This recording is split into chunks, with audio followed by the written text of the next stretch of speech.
So you think you want to start a plumbing business? No, you don't. Half you guys think you want to start a home service business or start your own thing or do something and you don't even know what game you're getting into or playing. And I didn't either. And that's why I'm making this video, save you a lot of headache, but also just give you some perspective of what you're getting into. And you're stepping out of the world of plumbing and into the world of business ownership. And that's hard for a lot of us blue collar guys, hard for a lot of us tradesmen. And I just want to put some of this in your head. Know your numbers. A lot of us are really bad at numbers. I'm ADHD. I never did well at school. I'm terrible with numbers. But if you don't know your numbers, you don't know what you have. You don't have a business. You don't have to know everything, and yes, you should, and you will get better at it. But right off the bat, you're going to need to know the basic stuff. You're going to need to know if you're having any employees or if it's just you off the bat, what they're costing you per job, what the materials are costing you. You're going to need to know what to charge per hour. A lot of you guys are going to be way low on that in the beginning. I had some help, luckily. You think, as an employee, you think, oh, this will cost this. I'd like to have $200 in my pocket, so that's what you charge. Okay, there's no profit left in there. There's no money for tax left in there. There's no nothing in there. Your business is gonna die. You can't work off enough money to keep your pocket busy. You have to keep the company fed. That's not something I understood in the beginning. Hit the twos. This is a basketball reference, just sports reference. You have to practice the fundamentals. You're not just gonna walk out there, Steph Curry, 3-3-3. I made $10 million my first year. You can make a killing your first year, but you have to hit the twos. You can't just leave money on the table. Oh, that toilet call doesn't sound good. I want a repipe. Yeah, me too. Maybe that will turn into a repipe. Maybe they'll buy a water softener in 3 months. Serve that customer to the best of your ability. Get a 5-star review if you can. Trust me, it'll come back to bless you. This is a part of knowing your numbers. Like I said, you don't have to know all of them. Something I would really say that you should get down: accounts payable, accounts receivable. What's coming into your bank account, what's going out of your bank account. Your bank account overall should show you how you're doing. Obviously, if you're negative, you're doing bad. If it's growing every week, you're doing well. Some weeks it won't grow. That hurts in the beginning. You have to think about stuff like that. Hiring. Man, this is probably one of the most important things, because if you don't know these, you can hire someone that does.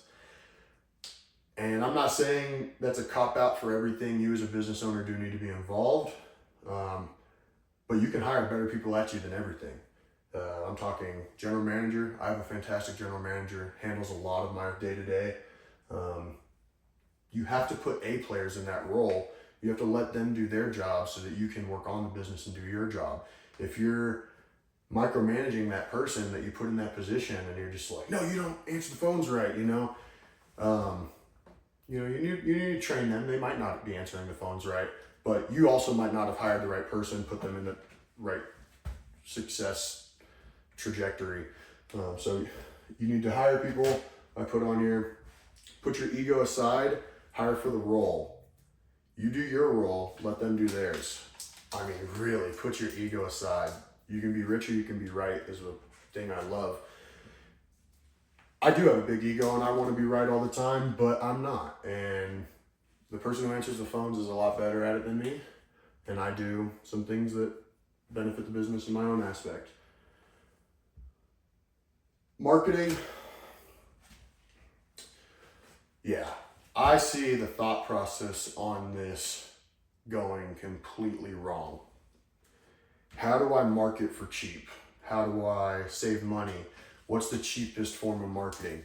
You need to throw the word cheap out of your vocabulary. If you have a funding problem, or if you have a problem doing the marketing that you need to do to get the leads that you need to do, then you have a funding problem, not a marketing problem. I don't know why people always go, oh, what's the cheapest way to market? You're not going to make any money that way. You should be thinking, what's the best way to get leads? How do we fund that? Not, how do I save every dollar, not spend anything on marketing? If you went to the bank every day and gave them $1 and they gave you $2, would you stop going to the bank? You need to think about your marketing the same exact way. And if it's not giving you that 2 back, then you need to rethink your marketing. And that's a harsh pill. But people don't think of the big aspects of business. I know I didn't, and I rushed into this, and I was mad at my boss. I probably owe that guy an apology. I'm not going to give it to him, but that's what I'm saying is there's so much that we don't understand as employees, and then once you put the hat on of owner, you start finding out, and it's hard. It's a slap in the face. I was young. It's 2 slaps in the face for me because I was so cocky. People need to think about this stuff. It's not just you starting your own thing. It's not going to be your own thing. You're going to have other people. You're going to have employees with family, employees with kids. You're going to have to give them health benefits. It's a selfish way of thinking to be like, how can I be the cheapest and only put $100 in my pocket? And you're probably not doing the customer service either because you're not going to do good enough quality work if you're not charging enough. You're just not going to buy the right materials. You're not going to buy the best stuff. You're not going to run to Home Depot if you need, or Ferguson if you need, and grab the extra thing. You're going to be like, oh, this will work. You need to charge for the worst case scenario, and you need to be ready for the worst case scenario up here too. And yeah, there's a lot more to this series. I'm going to start diving into some stuff like cash flow, why you guys need to start getting cash flow instead of trying to chase after big jobs that pay net 30, net 45, net 60. I'm going to start diving into how to market a little bit different, AI, what to use, what not to use. Some people give a lot of pushback if you use too much AI now. I'm going to dive in on how to hire, how to delegate. If you hire those people and you don't delegate them correctly and set them up for success, you're just wasting your payroll. If you set them up for success, I promise you, you won't feel that payroll. You'll just be blessed that you have those people in the office working for you, as I am. We'll go into some of the hit the twos, covering your bases, fundamentals, practicing your fundamentals. If you want to be a NBA player, NFL player, superstar, you practice. You don't just go out and play a game. You sit there and you practice the twos. You practice the free throws. You get down your numbers. You learn your QuickBooks. We'll get into some of that stuff and what I think is super beneficial. But I just wanted to put this out there because I'm in a point myself of learning. I'm not preaching from a high horse. I'm preaching from a learning perspective myself. I'm only a few years into this. I'm not a guru, but might be able to save you guys some time and money. Thanks.